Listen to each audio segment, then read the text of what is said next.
우리들 크리스찬에게 있어서 이 하나님의 뜻이라고 하는 주제는 숙제 같기도 하고 너무나 우리에게 친숙한 부분이기도 하지만 풀리지가 잘 않아요.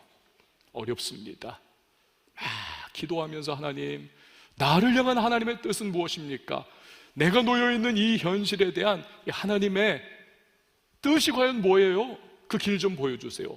우리는 막 안타까움과 애달픈 심령으로 막 기도하고 때로는 금식도 하는 그러한 모습도 있지만 어떻던가요? 잘 깨달아지지가 않습니다. 야, 내 뜻은 이거야. 그 길로 가야 해. 하나님께서 이렇게 우리한테 딱 속 시원하게 알려주시면 얼마나 좋겠습니까? 99.9%는 그렇게 하지를 않았어요. 그러니까 우리는 막 그냥 안달이 나고 너무너무 섭섭하기도 하고 때로는요 화가 나기도 합니다. 하나님, 내가 죄 짓는다는 것도 아니고 하나님 뜻대로 내가 하겠다고 이렇게 기도도 하고 매달려서 하나님만 바라보고 있는데 왜 이렇게 묵묵부답 침묵하십니까? 좀 하나님의 뜻 좀 알려주세요. 그 길 좀 보여주세요. 이게 잘 안 되면요 부하가 치밀어 오릅니다. 너무하시다. 너무하시다. 여러분, 오늘 이 자리에 예배자로 계신 우리 한 분 한 분들 어떠십니까? 이 하나님의 뜻이라고 하는 주제에 대해서 여러분 어떠한 마음이신가요? 혹여나 지금 막 그 뜻을 구하고 있는데 응답 없어가지고 너무 힘들어하는 분이 계십니까? 오늘 잘 오셨어요.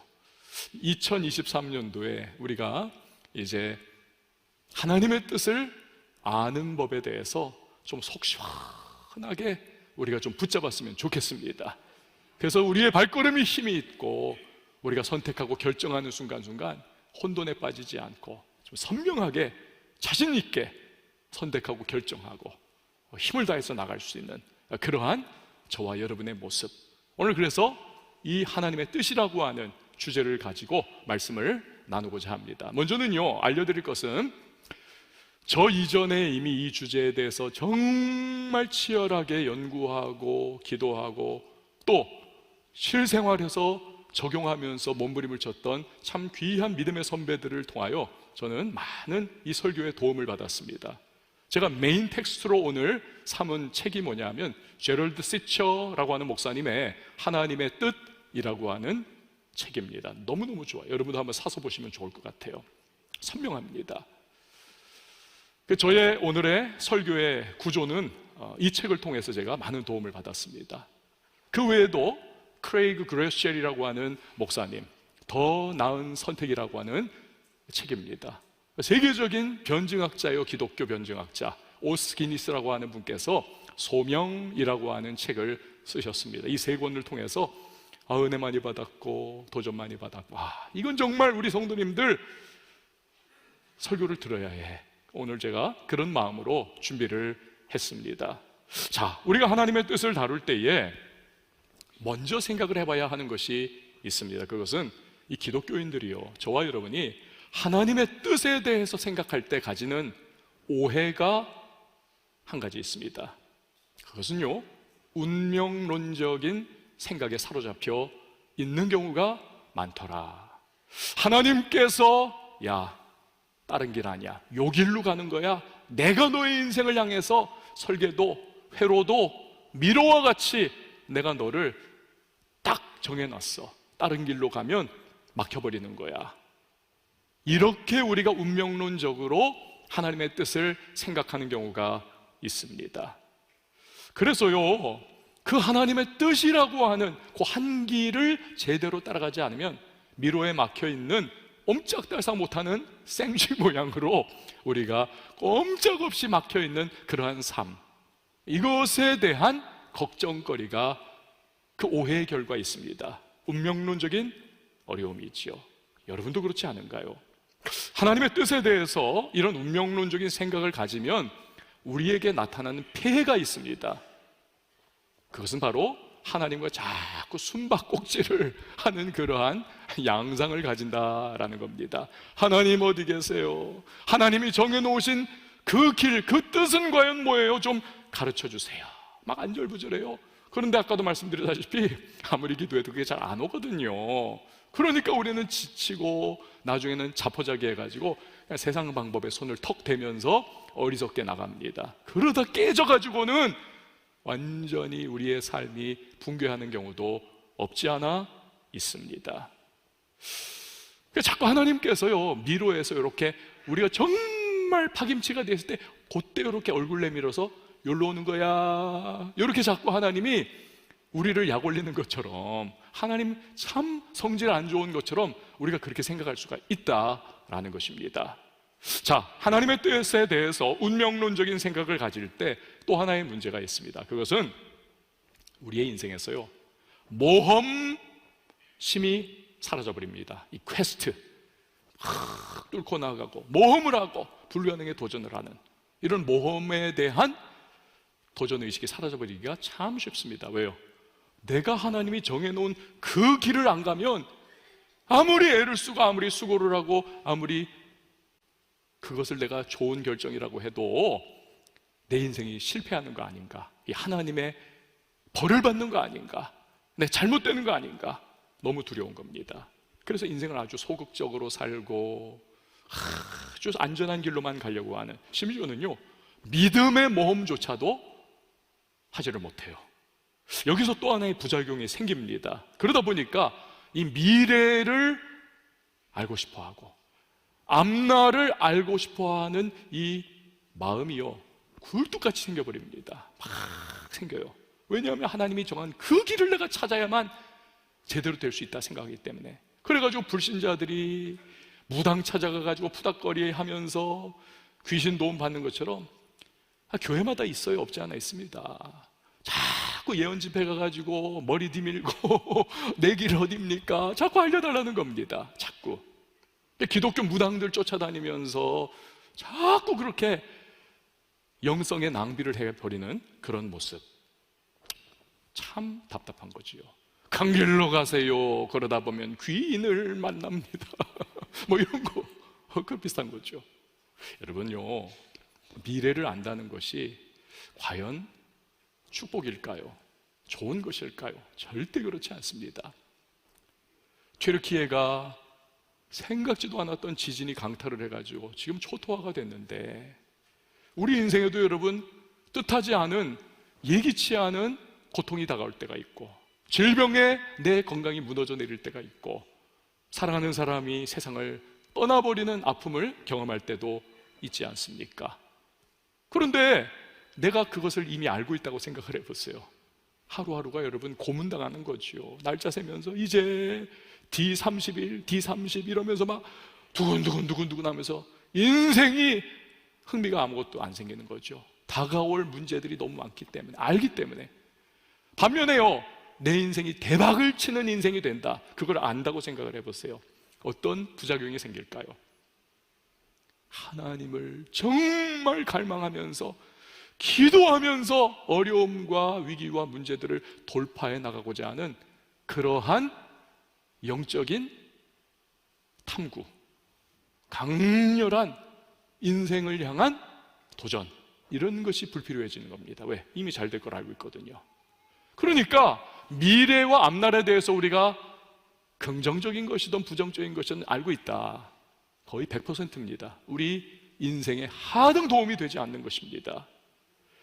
여러분, 성경이, 우리의 메인 텍스트는 성경 아닙니까? 성경이 하나님의 뜻을 말씀을 할 때는요, 잘 들으세요, 사실은요 우리 앞날에 대한 어떤 일을 하나님이 구체적으로 예비해 놓으셨다, 이러이러하다, 그런 말씀을 거의 주시지를 않습니다. 거의 안 해요.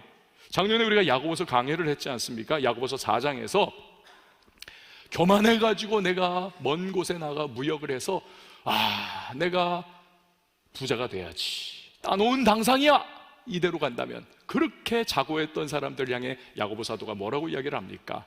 착각하지 마. 너는 바람에 나는 겨와 같고 있다가 사라져버리는 안개와 같아. 주의 뜻이면 우리가 이것도 하고 저것도 하리라 라고 말을 해야 해. 데오 볼렌테, 그 하나님의 허락이 없으면 이루어지지 않는, 그것이 우리의 한계에 둘러싸여 있는 인생이니까 까불지 말고 머리 꼿꼿이 세우지 말고 겸손하게 살아가라. 그걸 말씀했지 않습니까? 현실에 뿌리를 내리고 두 발을 디디고 오늘 내게 주신 삶의 자리에서 최선을 다하는 거지. 미래는 내게 안 왔어요. 미래는 하나님의 소관입니다. 그리고 그분이 책임지실 겁니다. 과거는 이미 지나갔습니다. 방법이 없습니다. 그거죠. 예수님도 같은 맥락의 말씀을 하지 않습니까? 마태복음 6장 34절 같이 한번 읽어보시죠. 시작. 그러므로 내일 일을 위하여 염려하지 말라. 내일 일은 내일이 염려할 것이요 한날의 괴로움은 그날로 족하니라. 아멘. 방송실 좀 정신을 부쩍 차리고 불안해지기 시작해요. 제가 지금 심리학 실험을 보면 재밌는 것들이 많습니다. 예를 들어 스탠포드 대학교에서 했던 아주 유명한 실험이에요. 그 동급생들을, 학생들인데 반 나눠가지고 한쪽은 죄수, 한쪽은 간수 역할 분담을 했습니다. 한 달 정도를 죄수를 다루는 간수의 일을 하게 했더니 나중에요 폭력성이 엄청나게 생기고 진짜 동급생들을 막 두들겨 패더라는 겁니다. 그게 다 비디오를 찍혔어요. 인간은 현실과 놓여있는 상황에 적응하고 그대로 살아가는 경향을 가지고 있다. 그렇게 결론 내린 겁니다.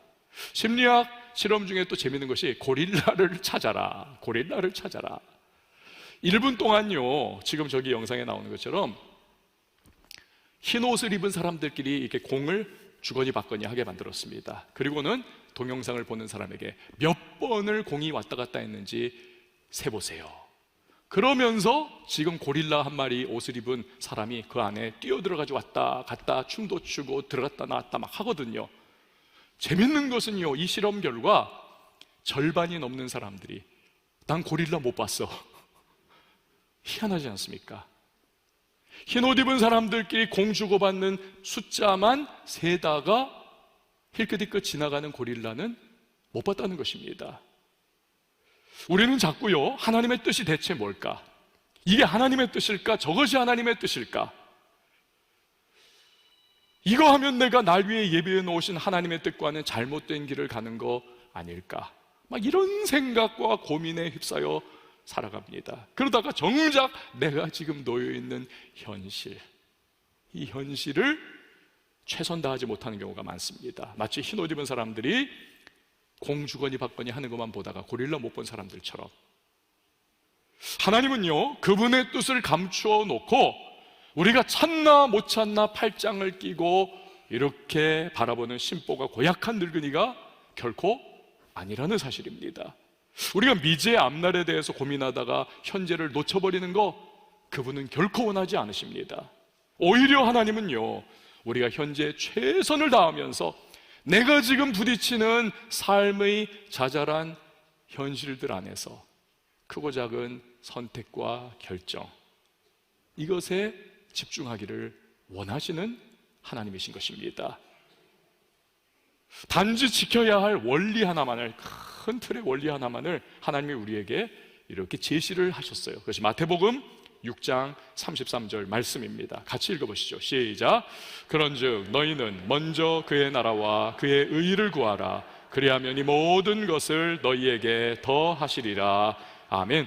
먼저 그의 나라와 그의 의를 구하라. 이것이 하나님이 거의 유일하게 우리에게 주신 하나님의 뜻을 향한 기준인 것입니다. 그래서 여러분 이렇게 정리할 수 있습니다. 하나님은요, 여러분 잘 들으세요, 우리가 무엇이든지 할 수 있는 자유를 주셨습니다. 예를 들어 누구와 결혼할 것인가, 우리 자녀를 어느 학교 보낼 것인가, 내 직업을 뭐로 선택할 것인가, 어느 회사 들어갈 것인가, 사업은 뭐로 할 것인가, 집을 일로 옮길 것인가 안 옮길 것인가, 그 사람 만날 것인가 안 만날 것인가. 그러니까 하나님은 야, 이거 골라야 해, 이게 내 뜻이야, 저건 내 뜻 아니야, 이런 식으로 시시콜콜 우리에게 말씀하는 그런 분이 결코 아닙니다. 우리가 하고 싶은 대로 결정하도록 그분은요, 자유를 우리에게 주셨습니다. 그래서 내가 좋은 사람하고 결혼을 하면 되고, 내가 원하는 음식을 사 먹으면 되고, 내가 만나고 싶은 사람 만나면 되고, 원하는 직장, 사업, 일터, 학교 인간관계, 우리에게 하나님께서 맡기셨습니다. 대신에 딱 한 가지 기준이죠. 이것이 그 나라와 의에 비추어 볼 때 선한 것인가, 그것을 이루는 데 도움이 되는가, 나의 영혼이 이 결정 선택을 통하여 하나님께서 가까이 가는가, 무너져 내리는가, 요겁니다. 물론 그것이 그 나라와 의를 알아가기 위해서 우리가요, 중요한 것이 말씀을 알아야 한다는 것이죠. 성경을 알아야 하고 하나님이 무엇을 기뻐하시는지 알아야 하니까 기준이 필요한 거죠.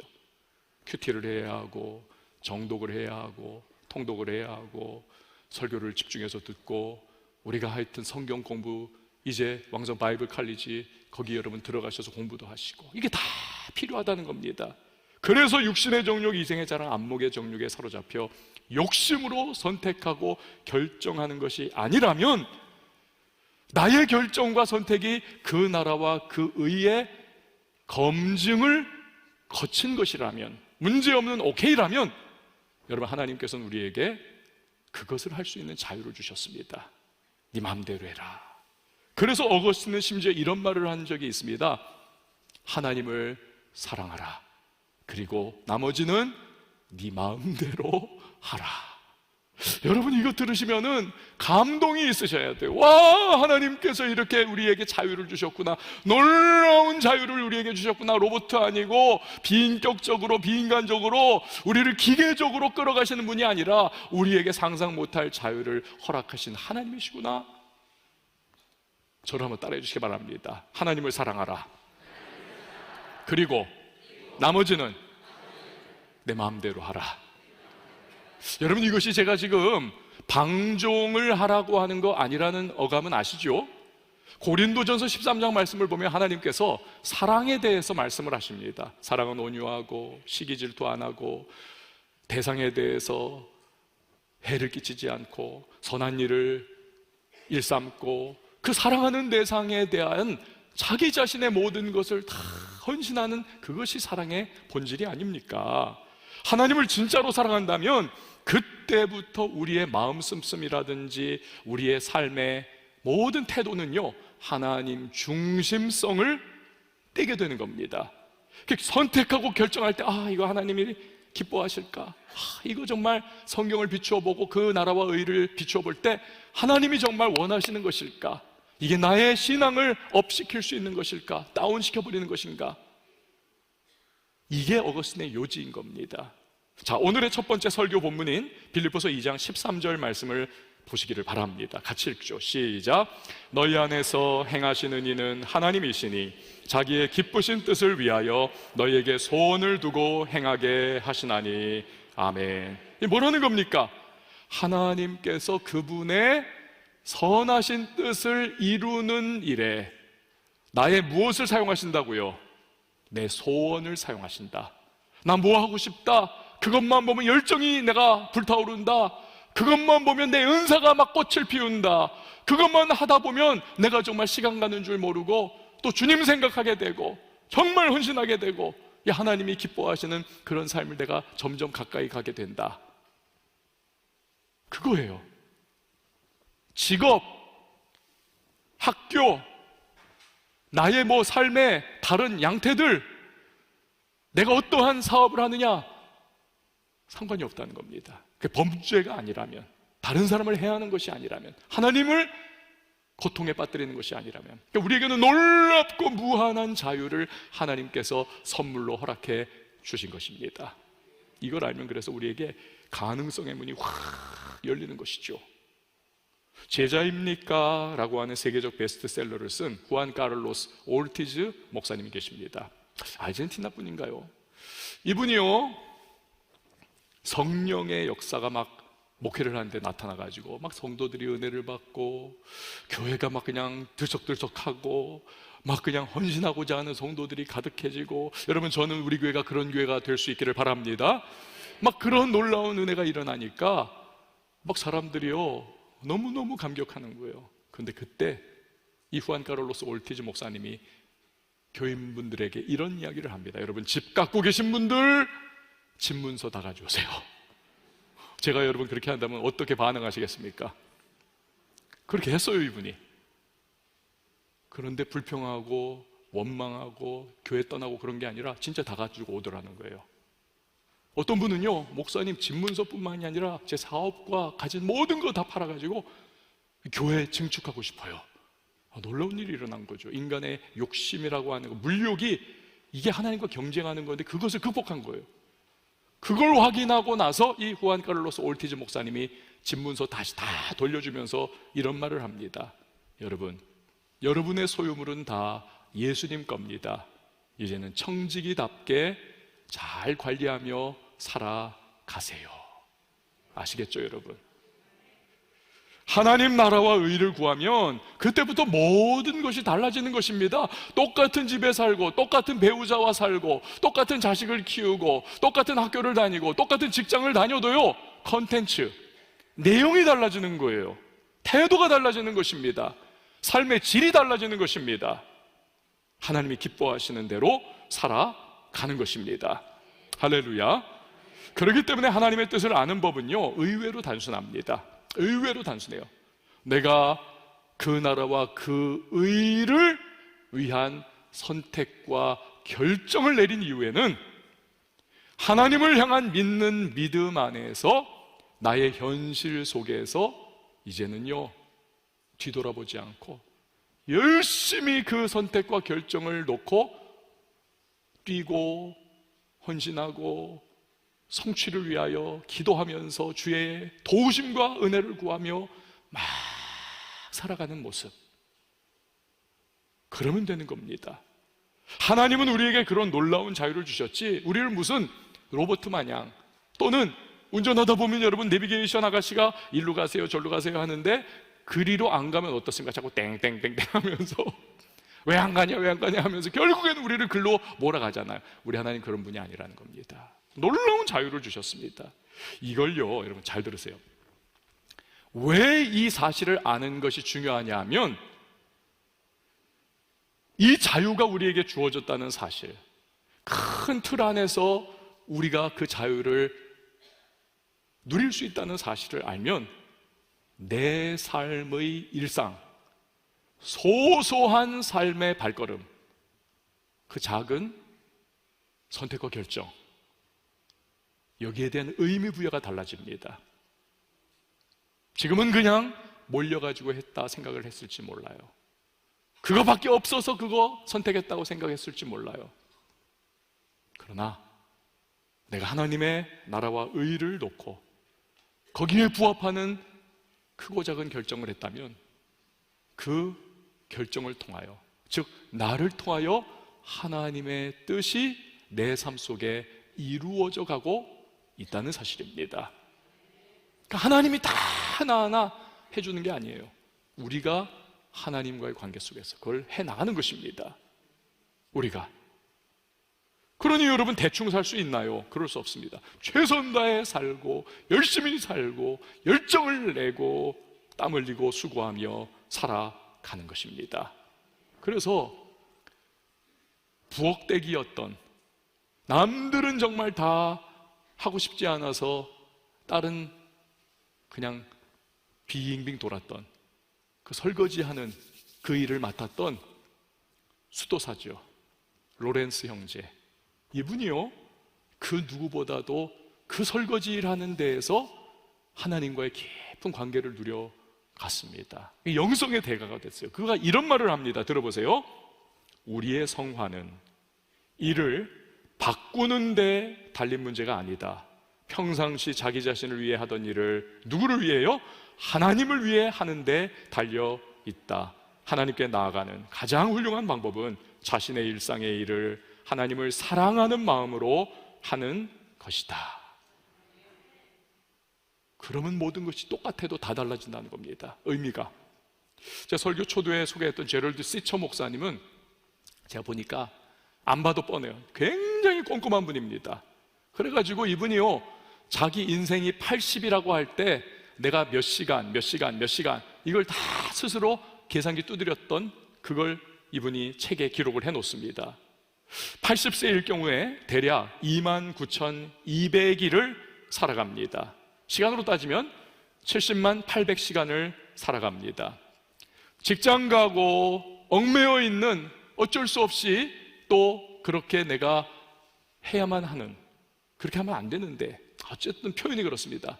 그 일이나 사업이나 뭐 하여튼 그런 먹고 살기 위해서 하는 것들, 요걸 제외하고 내 삶의 일상적인 루틴들, 그냥 내가 집에서 해야 되고 막 그런 것들을 이분이 다 두드려 봤어요. 양치질이 2000시간입니다. 잠자는 것이 24,400시간입니다. 먹는 거 43,800시간입니다. 집안일이 58,400시간입니다. 운전 30분 할 때 따지면 14,600시간. 잡무 이것저것 하여튼 뭐 하여튼 이것저것 87,600시간. 그러니까 80평생을 두고 70만 800시간 중에서 적어도 41만 시간이, 절반이 넘는 어마어마한 시간들이 저와 여러분의 일상적인 삶의 일들 속에서 소비가 되는 것입니다. 이걸 우리가 알면요, 우리에게 어떤 관점이 생깁니까? 아하, 내 일상, 내가 사람들하고 스몰톡 하면서 이야기하고 시간 가지고, 내가 사람들하고 밥 먹고, 내가 집에서 자식들한테 무슨 얘기해주고 아내와 무슨 말하고, 내가 교회 와가지고 예배드리고, 그러니까 이러한 우리의 일상의 일들이 이게 정말 중요한 거구나. 절반이 넘는 내 삶을 좌지우지하는 아주 중요한 부분이구나. 그러니 우리가 어떻게 살아가야만 하겠습니까? 제럴드 목사님은 이런 말을 해요. 들어보세요. 한때 나는 특출한 재능과 기민성, 타고난 능력을 지닌 사람들을 부러워했다. 그러나 더는 아니다. 지금 내 마음에 감동을 주는 사람은 삶의 과정을 즐기며 꾸준히 제 길을 가는 이들이다. 그렇게 시종여일한 사람들이 있기에 세상은 지금도 돌아간다.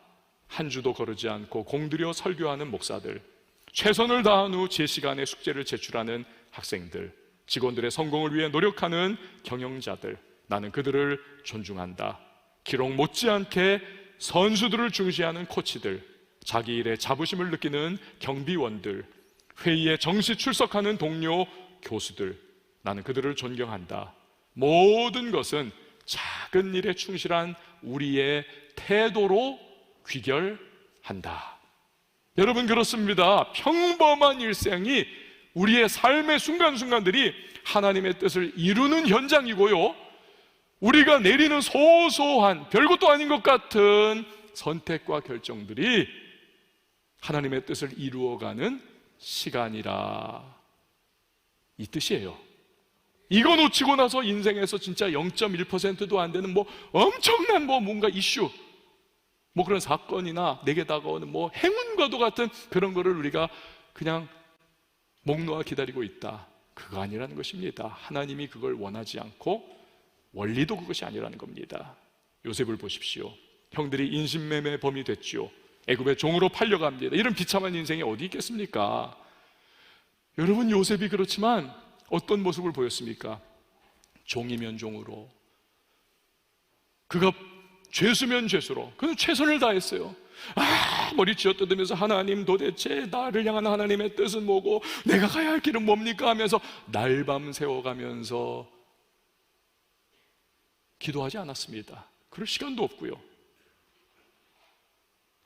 그는 하나님께서 놓아두신 그 자리에서 최선을 다한 겁니다. 오직 한 가지 기준, 이것이 하나님의 나라와 의가 되는가, 이걸 꼭 붙드는 거예요. 그런 관점에서 자기의 삶을 보니까요, 몸을 함부로 놀릴 수 없는 겁니다. 보디발의 아내가 성적인 유혹을 던지지만 단칼에 끊어버리는 거죠. 훗날에 요셉이 애굽의 국무총리가 되어서 형들을 만날 때 뭐라고 합니까? 창세기 45장 5절에서 8절 보니까, 당신들이 나를 이곳에 팔았다고 해서 근심하지 마소서, 한탄하지 마소서. 하나님이 생명을 구원하시려고 나를 당신들보다 먼저 보내셨나이다. 하나님이 큰 구원으로 당신들의 생명을 보존하고 당신들의 후손을 세상에 두시려고 나를 당신들보다 먼저 보내셨나니, 그런즉 나를 이리로 보낸 이는 당신들이 아니요 누구라고요? 하나님이시라. 이해할 수 없는 고통과 시련으로 가득한 세월 보냈지만 그 뼈저린 하루하루의 일상 속에서 종놈으로 죄수로 살아가는 그 순간의 선택과 결정 속에서 그는요 하나님의 나라와 의를 구하면서 최선 다했다는 겁니다. 결국 노예 상태에서 내린 그 작은 선택 결정이 모여가지고 거대한 하나님의 뜻을 이루어서 구원자가 되지 않습니까? 만약에 노예 생활 내내 그냥 분노하면서 쓴뿌리에 사로잡혀가지고 그가 그냥 막 괴로움 속에 살았다면요, 그냥 자기 몸을 방임에 던져놓고 보디발 아내하고도 그냥 좋은 게 좋은 거야 이러면서 힘든데 그냥 이렇게라도 살아야지 뭐 이러면서 그가 그렇게 자기를 던져버렸다면요, 하나님이 그가 청소년 시절에 꿈꾸게 했다 할지라도 그 꿈을 이룰 수 있는 길이 없는 겁니다. 안 되는 거예요. 이 제럴드 시처 목사님도요 자기의 매형의 이야기를 합니다. 베트남전이 발발을 했을 때 미국의 많은 젊은이들이 참전을 하지 않습니까? 펄펄한 20대입니다. 20대 초반. 그러니까 막 육체의 혈기와 정욕과 또 두려움과 좌절이 그들을 사로잡아요. 언제 죽을지 모르니까. 그러니 하는 게 뭐냐면 노름하고 술에 빠져 있고 기지촌의 창녀들하고 잠을 자고 못할 건 다 하는 거예요. 그러면서 그냥 보상심리 그거 그냥 쾌락으로 누리고. 그런데 이 제럴드 시처 목사님의 매형도 그 즈음에 파병이 되었습니다. 그런데요 이분은요 자기 자신을 지키기로 결단을 내립니다.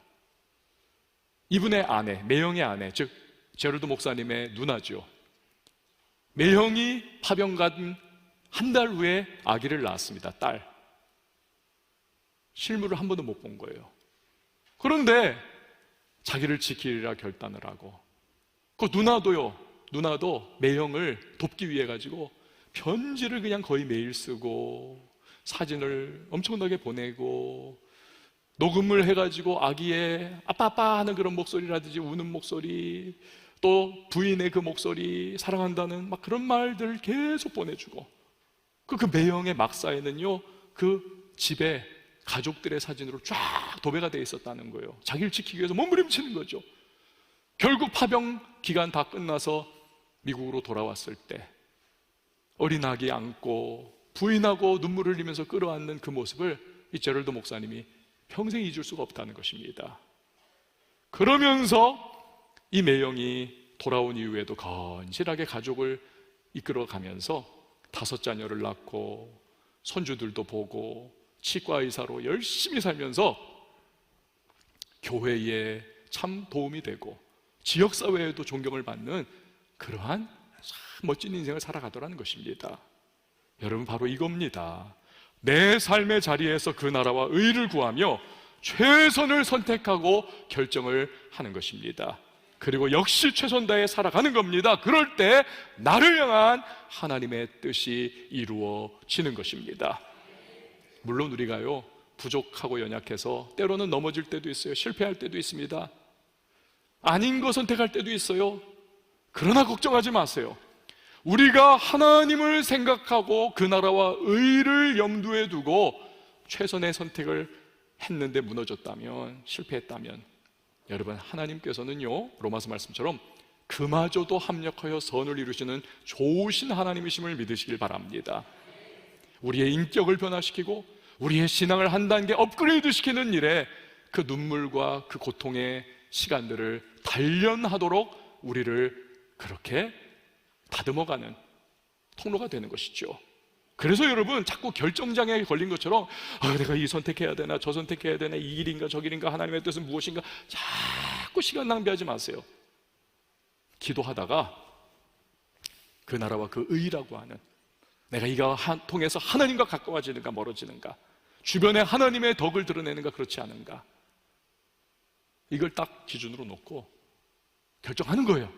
그리고는 뒤돌아보는 다리를 끊어버리고 앞을 향해서 나아가면서 최선으로 경주하고 열정을 쏟아붓고 헌신을 하는 것입니다. 여러분 하나님의 선하심을 믿으시길 바랍니다. 그게 믿음이에요.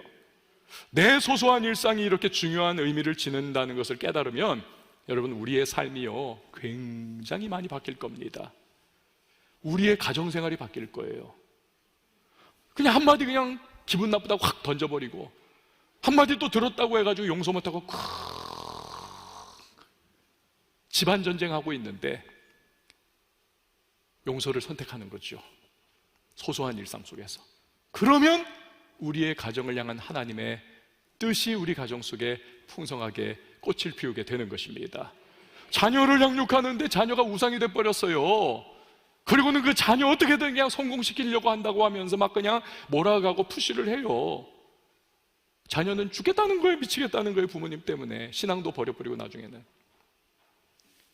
그거 말고 말씀 중심으로, 하나님 중심으로, 교회 중심으로 잘 최선 다해 양육한 다음에는 넓은 대양과도 같은 이 세상 안에서 하나님을 자기가 의지하며 살아갈 수 있도록 하나님이 돌보실 거예요. 언약 백성 결코 버리지 않아. 이 믿음으로 놔주는 겁니다. 하나님이 이끌어 가실 거예요. 그 자녀를 향한 하나님의 선한 뜻이 이루어지게 되는 것입니다.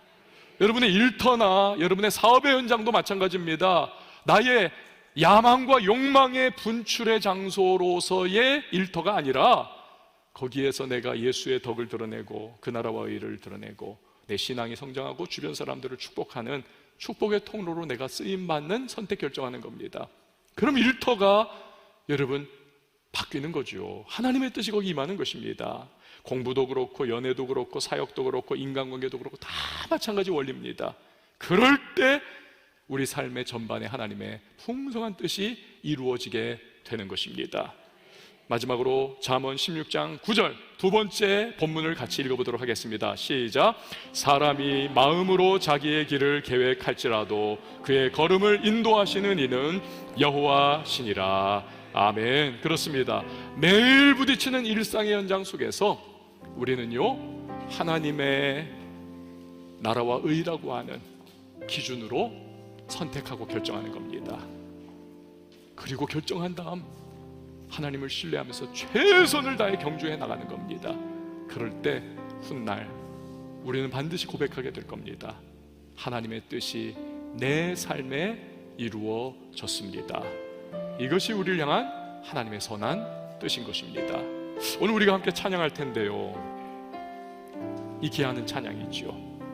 여러분, 주님의 말씀의 기준, 그분의 성경 말씀, 그 나라와 의, 이것에 비추어서 우리는 가고 서는 겁니다. 하나님의 도우심을 누리게 될 거예요. 그 신앙을 고백하면서 우리 찬양하도록 하겠습니다. 주님 말씀하시면, 주님 말씀하시면 내가 나가리다. 주님 뜻이 아니면 내가 멈춰서리다. 나의 가고 서는 것 주님 뜻에 있으니 오 주님 나를 이끄소서. 주님 말씀하시며 내가 나아가리라. 믿음으로 고백하세요. 그분 뜻 아니면 나 멈춰서겠습니다. 믿음으로 나의 가고 서는 것 주님의 뜻에 있습니다. 주님 뜻에 있으니 오 주님 나를 이끄소서. 뜻하신 그곳에 나 있기 원합니다. 주님 이끄시는 대로 그 말씀에 비추어 순종하며 살겠습니다.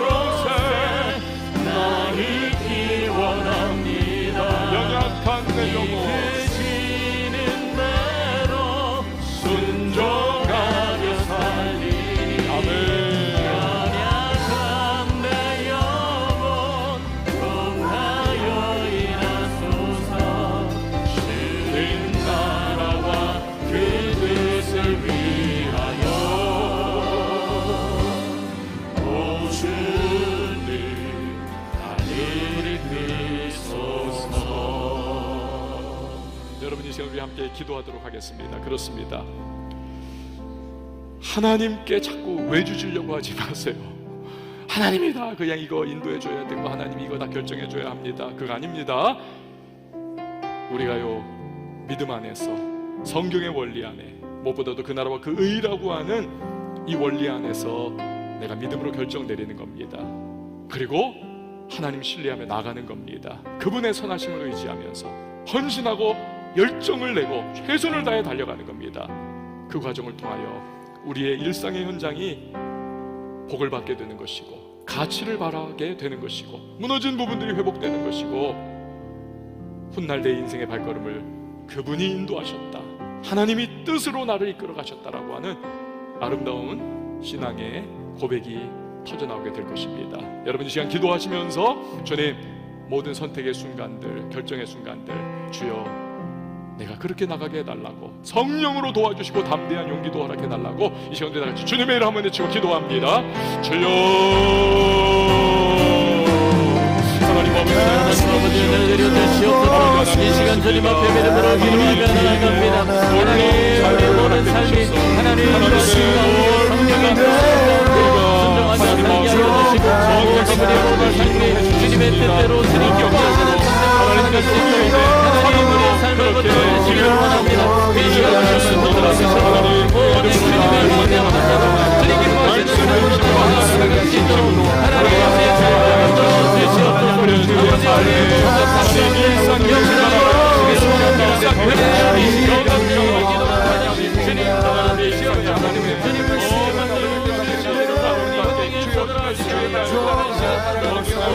모든 삶의 영광을